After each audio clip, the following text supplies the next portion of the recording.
Shalom, bien-aimés en Christ. Je vous dirai, comme j'ai dit d'habitude, bonjour ou bonsoir, car tout dépend de l'heure à laquelle vous êtes en train de me suivre. Moi, c'est le pasteur Christian, pour vous qui me connaissez. Pour vous les nouveaux, je crois que vous allez apprendre à me connaître. Ceux ou celles qui suivent ma chaîne savent qu'il y a très longtemps, j'ai pu enregistrer une vidéo. Je suis de retour par la grâce de Dieu. Vous savez, les titres tels qu'annoncés semblent être un titre bénin, un titre sans grande importance, la maturité. Mais lorsque je vais essayer de décortiquer un peu les contenus que j'ai choisis aujourd'hui, vous allez comprendre l'importance de la maturité spirituelle. Il y a eu des événements qui se sont passés ici au Congo, puisque je suis congolais. Il y a eu des choses qui se sont déroulées. Et nous, les enfants de Dieu, avons été observateurs.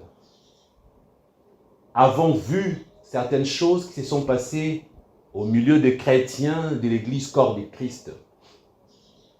Et lorsque j'ai regardé la manière que les événements s'est déroulés, j'ai pu remarquer une chose. Le chrétien, les chrétiennes, hommes et femmes, la majorité n'ont pas la maturité spirituelle. Laissez-moi d'abord commencer par une église d'un homme ici au Congo, Walesa. Si la vidéo qu'on m'a envoyée vous permettra de reconnaître une femme au sein de cette église en train de distribuer des dollars.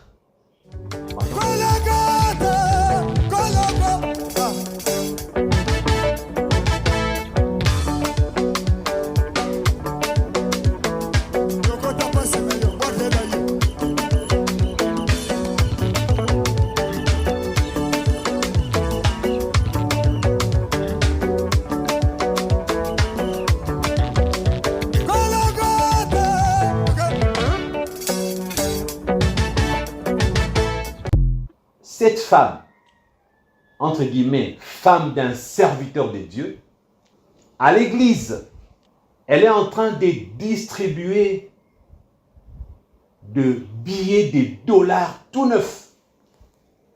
Un grand montant en plein jour. À l'église. La Bible dit que lorsque tu fais du bien, que ta main gauche ne sache pas ce qu'a fait ta main droite. Cela revient à dire que c'est Dieu qui nous rend au centuple le bien que nous faisons. Lorsqu'on a la maturité spirituelle, on saura si cette femme, ce qu'elle fait, vient de Dieu ou pas. Lorsqu'en plein air, on distribue les billets de dollars, c'est parce qu'on veut attirer l'attention, les honneurs des hommes et femmes, qu'on te reconnaisse comme ayant un bon cœur. Tu es une donatrice, tu penses aux autres, tu résous leurs problèmes.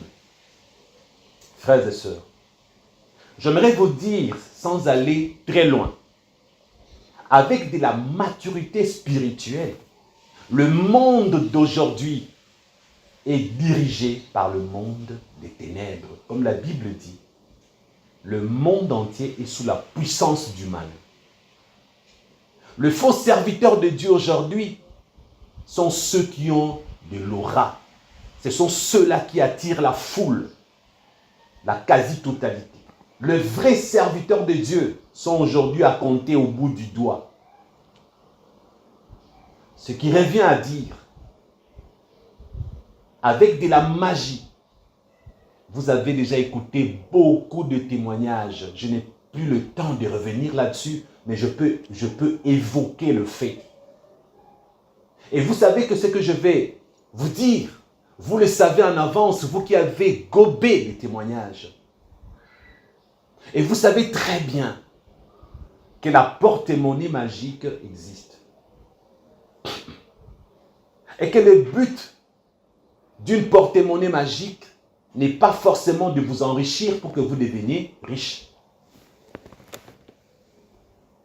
Lorsqu'on a de l'argent provenant d'une caisse magique, d'un tiroir magique, d'une porte-monnaie magique, sans avoir fait des sacrifices humains, sans avoir versé le sang, qu'est-ce qu'on vous dit?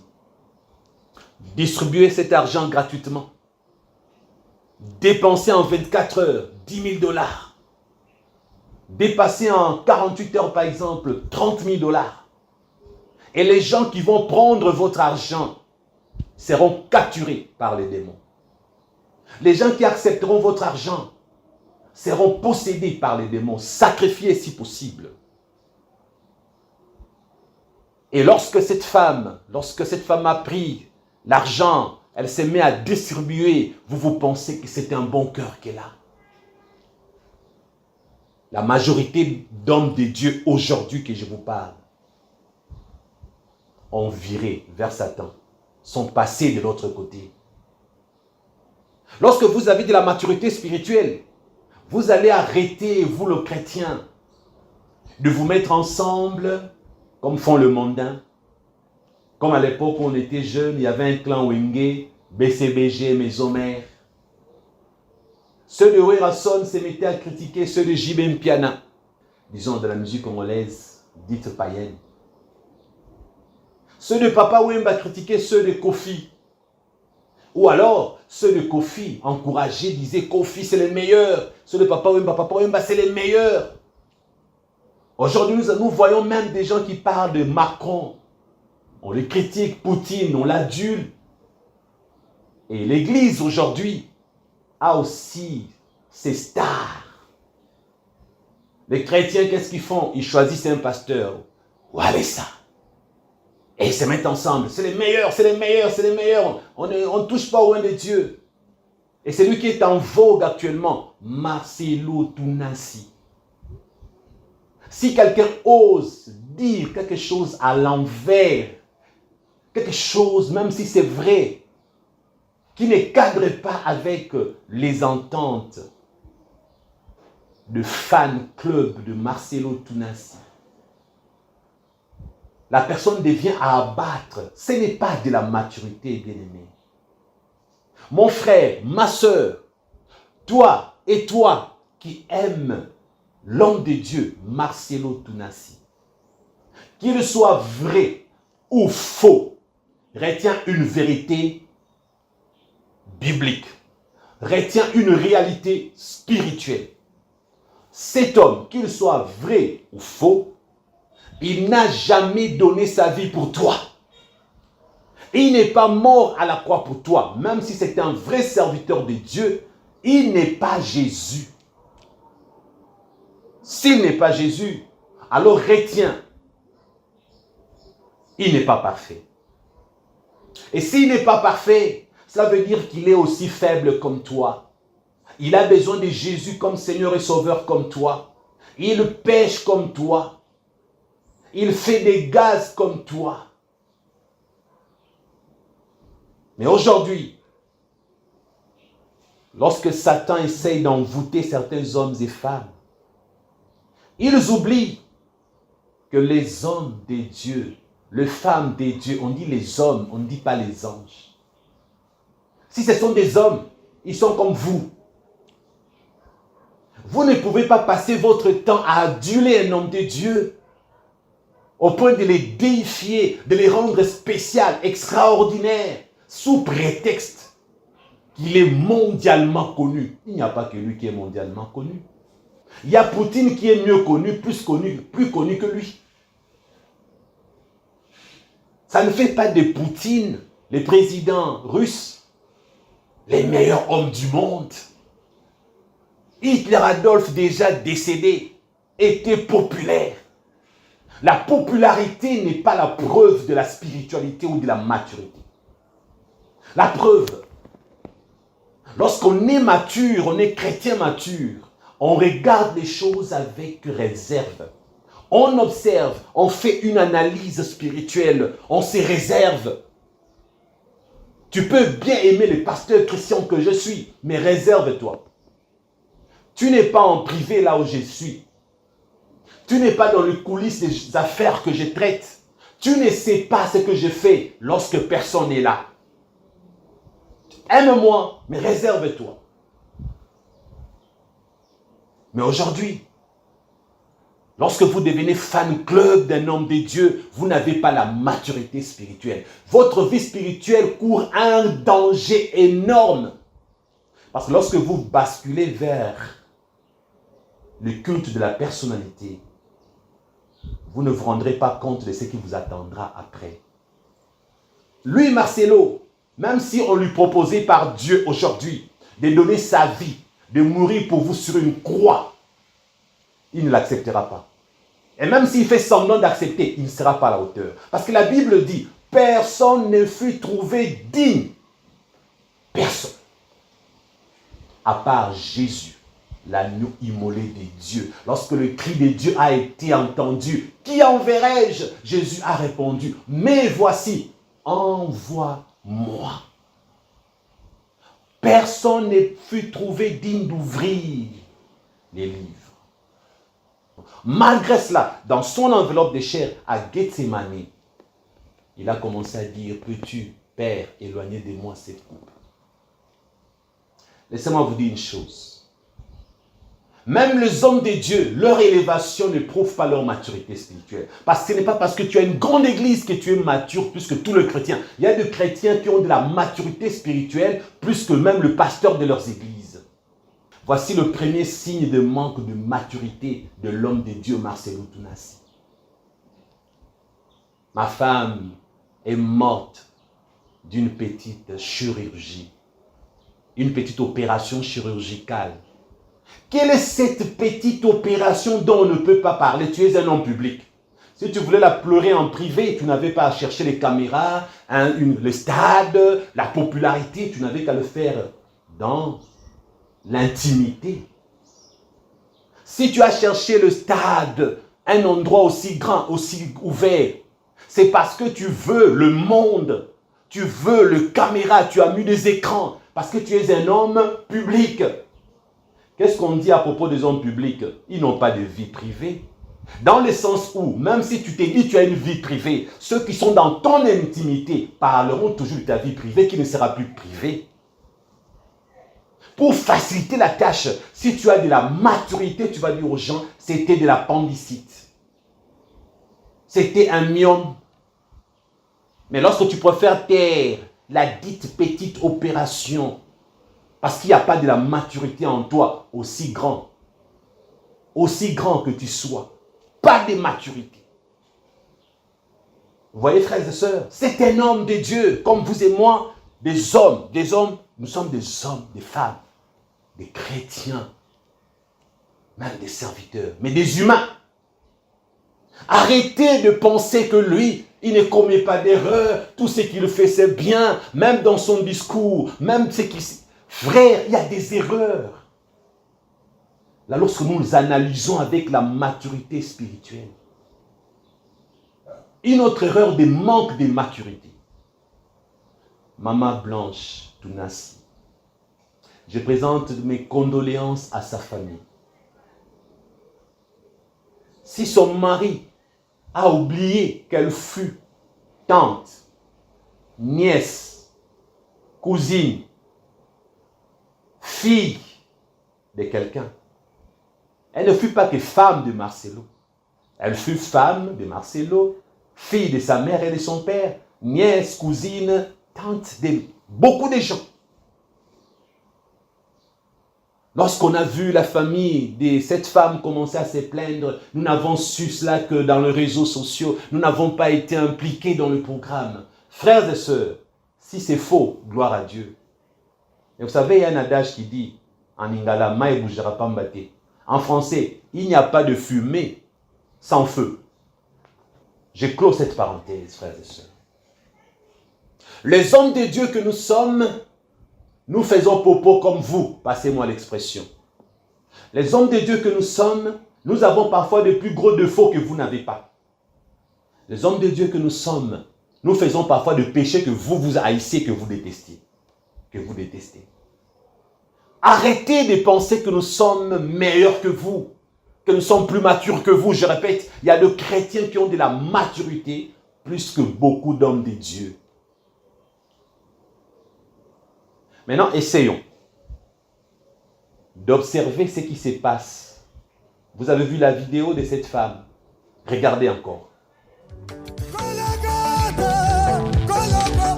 Elle distribue de l'argent.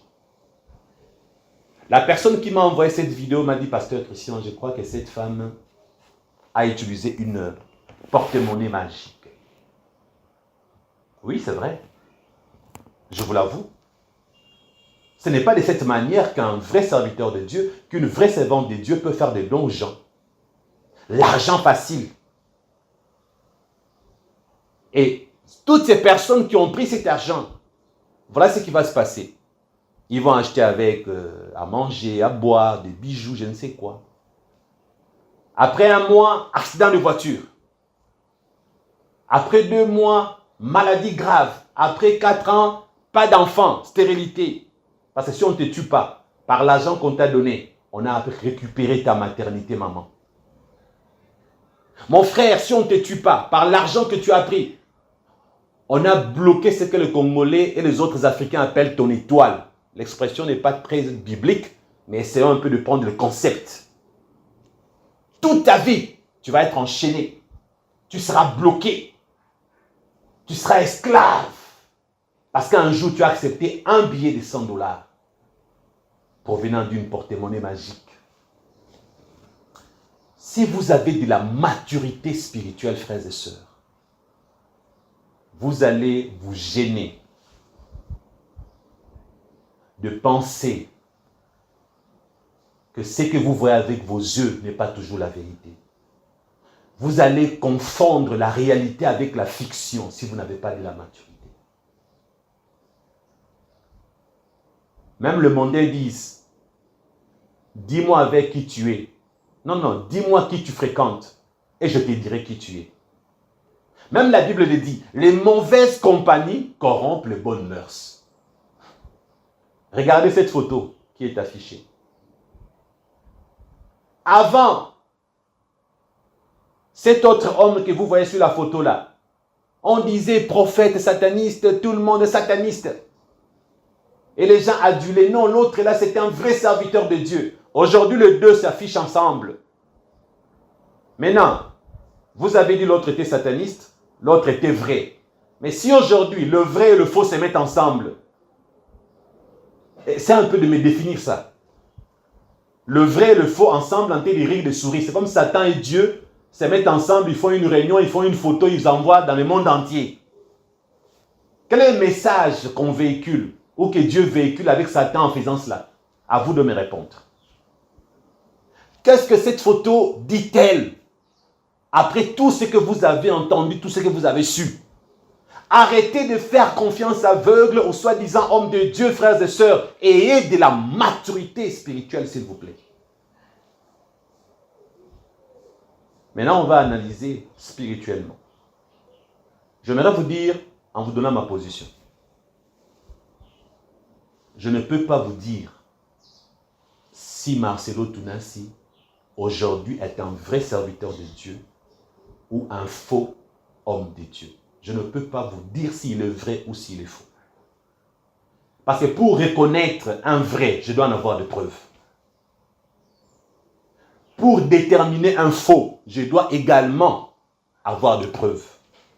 Mais lorsque j'analyse cet homme, parce que lui et moi on se connaît, On s'est déjà fréquenté.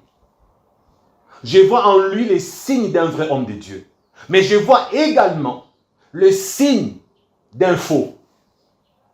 Cela revient à dire que, par moment, j'ai dit non, non, ça, c'est le signe d'un vrai, que j'ai connu avant. Mais ces signes-là, c'est le signe d'un faux. Et c'est là où je préfère, comme disent les francophones, je donne ma langue au chat. Je ne commettrai pas l'erreur de l'immaturité, d'être sentimental, pour être aimé par ceux qui l'aiment, pour être approuvé par ceux qui l'approuvent. Je ne m'irai pas. Je préfère être un homme de Dieu non vendu, non corrompu, qui a pour message les saluts des âmes par Jésus-Christ, l'unique sauveur de l'humanité, le seul homme parfait, le seul qui sauve. Devenez fan de Jésus, devenez ce que vous voulez de Jésus, idolâtrez Jésus si vous le voulez. Quand je dis idolâtrer Jésus, attention, ça peut aussi prêter à confusion. Il y en a qui vont aller faire des images de Jésus et des photos. Alors je corrige. Adorez Jésus. N'aimez que lui. Respectez les hommes de Dieu. Mais arrêtez, comme on dit en lingala, kobotika komelela bango mbondo. Moi, je refuse de dire c'est un faux ou c'est un vrai parce que je ne sais pas. Même moi, avec la maturité spirituelle, je préfère me réserver quand je vois déjà qu'il y a des choses floues. Parce que la Bible dit, d'une seule source ne peut pas jaillir l'eau pure et l'eau sale. Et la Bible dit, les mauvaises compagnies corrompent les bonnes mœurs. Jésus a dit, Dieu a dit, dans toute la Bible, il y a des versets qui disent, sortez du milieu d'eux, ne vous mélangez pas. Ne vous mettez pas en alliance ou en association avec le serviteur du diable, avec ceux qui sont dans le monde, avec des gens douteux.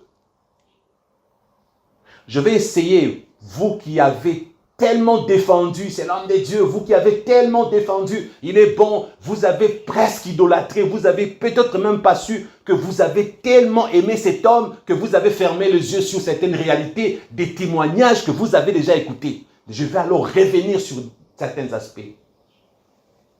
Et je vous donne un conseil. En écoutant les choses que je vais citer, des détails que je vais donner, je vous donne quelques noms. Appelez ces ex-satanistes. Le premier nom, Mathieu Badjoko. C'est aussi un homme. Vous qui avez des choses contre lui, oh il avait, c'est un homme. C'est un ex-sataniste. Il a aussi ses défauts et ses qualités. Il est sauvé par grâce comme vous et moi.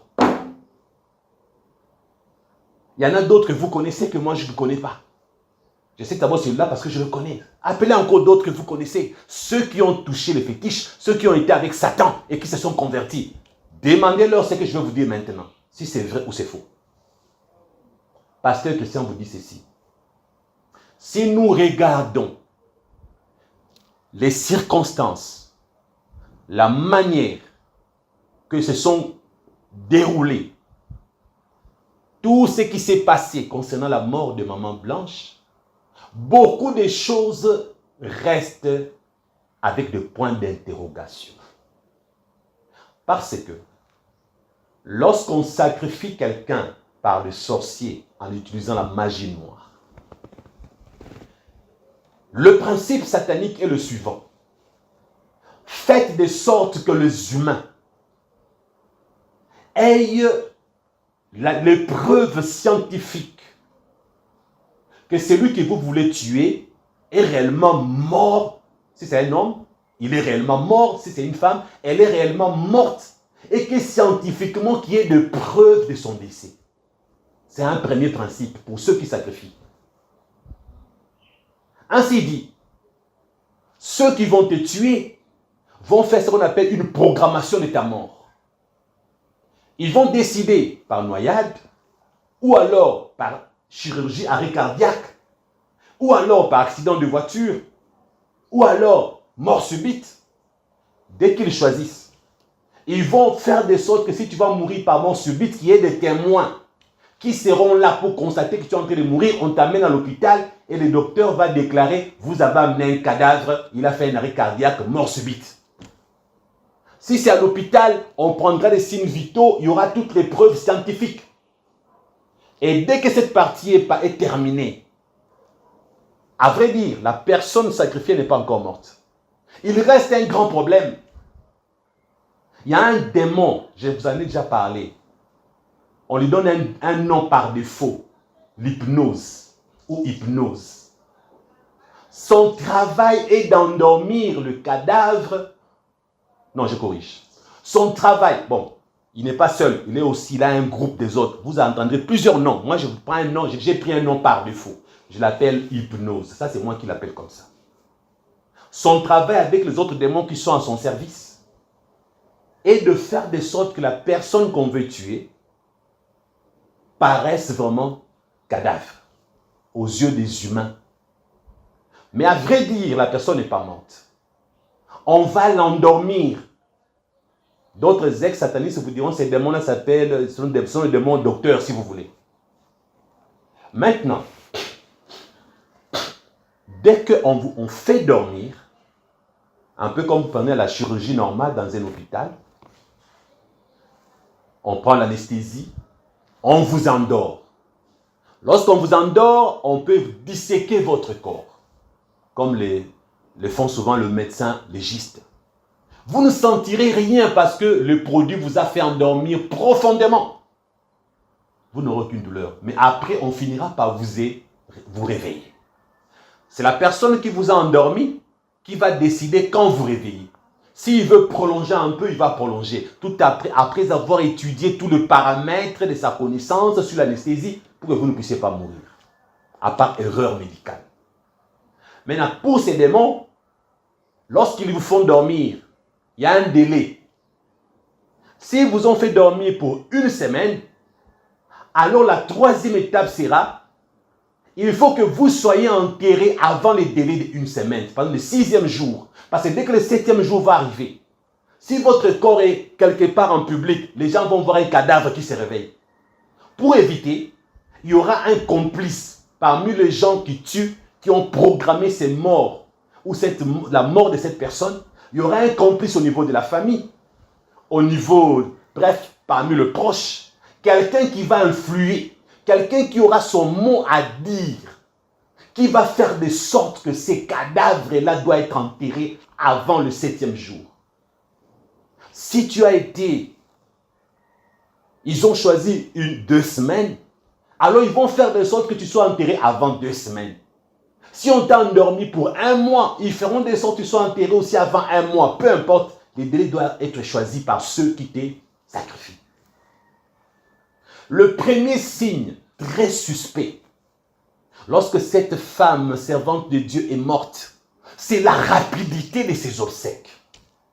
Le premier signe sataniquement reconnaissable que sa mort est suspecte, c'est le fait que les gens de sa famille, je ne sais pas qui avait décidé ça, ils se sont précipités dès l'enterrer, de faire les choses très rapidement, frères et sœurs. Regardez l'environnement. Elle sort d'une famille qui n'est pas pauvre, elle a un mari qui n'est pas pauvre. Quelle est la raison? Pourquoi seulement l'enterrement? Vous allez me dire, c'est une coïncidence. Admettons, une coïncidence. L'intelligence humaine ne vous dit-elle rien vraiment? Donc, le fait que le mari n'évoque pas la vérité sur les types de la chirurgie, c'est aussi une coïncidence. Le fait aussi que on l'enterre rapidement comme si on veut se débarrasser d'elle, alors que ça a une explication spirituellement satanique, ça aussi c'est une coïncidence. Mais où allons-nous, frères et sœurs? Où est la maturité? Et vous voulez que je me taise, mais je me suis tué, ça fait plus d'1 année. Vous ne me voyez plus, je ne fais plus de vidéos. Ça ne vous a pas suffi. Voulez-vous que je tienne encore la vérité captive? Vous ne voulez pas que je vous ouvre les yeux? N'aimeriez-vous pas avoir un peu de maturité, un peu de discernement, un peu de jugeote, frères et sœurs? Et pendant que je parle, appelez vos ex-satanistes, appelez-les en privé, appelez-le. Demandez-leur si j'ai dit ce qui est faux. Et puis autre chose. J'ai ma femme, Tania Meta, Maniala, qui est devenue Tania Meta Bulba. Mettons que je l'ai épousée lorsque 100% j'étais pasteur, serviteur de Dieu. Elle sait que je suis un homme de Dieu véritable. Mais dans mon parcours, j'ai fini par aller dans le loge, par exemple. C'est un exemple. Je touche des fétiches, je suis dans le monde des ténèbres. Si Satan veut me rendre grand, si Satan veut faire de moi que je le devienne encore, que je sois capable d'entrer dans la présidence comme Roland Dallot, que je sois le pasteur du président comme Roland Dallot et pasteur Ken, si je tiens à ça, je tiens encore vraiment à être planétairement de façon, je sois vraiment élevé. Satan ne me demandera pas un petit sacrifice. Satan va regarder dans mon cœur, j'aime qui? Si j'aime beaucoup ma femme, je suis tellement attaché à elle. Le grand sacrifice que Satan va me demander va dire, sacrifie ta femme. Souvenez-vous de Dieu, qui n'est pas sataniste. Parce que Dieu et Satan, c'est deux personnes différentes, diamétralement opposées. Dieu qui est bon, lorsqu'il a demandé à Abraham de faire un sacrifice, il lui a demandé l'unique chose qu'il a eue à 190 ans. J'ai oublié. Attends, qui avait 90 ans? C'était Sarah. Si j'ai oublié, vous me pardonnez. J'ai oublié les détails, frères et sœurs. Mais bref, il a attendu longtemps. Il a même commis des erreurs avec sa femme en prenant Agar, la servante de sa femme. Ils sont vieux. C'est l'unique fils. Et c'est celui-là, l'unique là, que Dieu demande en sacrifice. Pourquoi? Parce que le sacrifice doit faire mal. Quand on dit j'ai sacrifié, on ne peut pas sacrifier ce dont on n'a pas besoin. Ce n'est pas un sacrifice, c'est une donation. Pour qu'on parle de sacrifice, il faut qu'il y ait la douleur qui accompagne la perte. Alors, le deuxième signe satanique est que, demandez encore aux ex-satanistes, lorsque vous sacrifiez, on va vous demander de faire de sorte que personne ne sache que c'est vous qui avez sacrifié, surtout pour les non-initiés, pour ceux qui n'ont pas la connaissance. Mais ceux qui ont la connaissance savent, la personne qui sacrifie, c'est vraiment la personne qui, dans votre famille, s'il a mangé ton enfant, il va t'acheter un beau cercueil. Il va amener, il va s'occuper des obsèques, il va tout faire. Elle va tout faire, cette personne. Ton oncle qui a mangé ton enfant là, va acheter le beau cercueil, va mettre des moyens pour enterrer ton fils. La mère qui sacrifie son enfant va se jeter par terre, va vraiment rouler à terre. Tout le monde dira, ah, regardez comment il a aimé son enfant. Mais vous savez, ce qui est faux finit toujours par disparaître vite. Chasser les naturels, il revient au galop. C'est après que vous avez perdu votre présence d'esprit, vous allez voir un peu des choses suspectes. Attends, quelqu'un qui perd sa femme peut faire ça? Quelqu'un qui a perdu son enfant chéri peut se comporter comme ça? Mais qu'est-ce qui se passe? Les aveugles diront toujours, laissez-le, il a déjà fait son deuil. Il y a des choses suspectes. Le grand sacrifice doit te faire mal. C'est ça, Satan. Et lorsque tu fais ces sacrifices, tu auras ce que tu as voulu, ce dont tu... Mais humainement parlant, vous pensez que ceux qui font le sacrifice ne regrettent pas. Ils regrettent aussi. Parce qu'à vrai dire, Satan n'est pas gentil, Satan n'est pas amour. Il va t'arracher ce dont tu as besoin. Ça veut dire que ceux qui sacrifient leurs enfants, leurs femmes, ils aiment leurs enfants, ils aiment leurs femmes. Et des fois, en sacrifiant, ils pleurent pour de vrai. Ils souffrent même pour la perte. Parce qu'au fond, c'est un sacrifice, ça fait mal. Tu peux même perdre la raison. Au commis biloba loba. Tu peux devenir maboule. Tu deviens yéyé. Tu deviens marteau. Satan est méchant. Nous sommes en Afrique. Coupure d'électricité. Ce qui revient à dire, je suis obligé de faire la suite après. Parce que je ne peux pas continuer à tourner cette vidéo sans lumière. La maturité spirituelle vous sauvera. Le piège de l'ennemi Satan vous sauvera pour ne pas adorer un être humain vous aidera pour ne pas tomber dans de fausses hérésies et ne pas être possédé par des hommes de Dieu qui vont dire take it, take it. J'ai vu des images, comme je ne sais pas s'il est vrai ou il est faux, le pasteur Marcelo. Il ne disait même pas au nom de Jésus, il disait seulement take it, take it, take it. C'est en anglais, take it, littéralement. Prends ça, ça quoi? C'est le nom de Jésus qui doit être utilisé. C'est le nom de Jésus qui est au-dessus de tout autre nom. C'est le nom de Jésus qui chasse les démons. Maintenant, quand take it, tu ne dis plus Jésus, take it, take it, take it, take it. C'est quoi take it? Prends ça quoi? À suivre, que Dieu vous bénisse. Merci. Touche mon épaule, mes épaules. Pas tout le monde, un après l'autre. Tes deux mains. Take it. Un autre. Take it. Doucement. Un autre. Take it. Un autre. Take it. Un autre. Take it.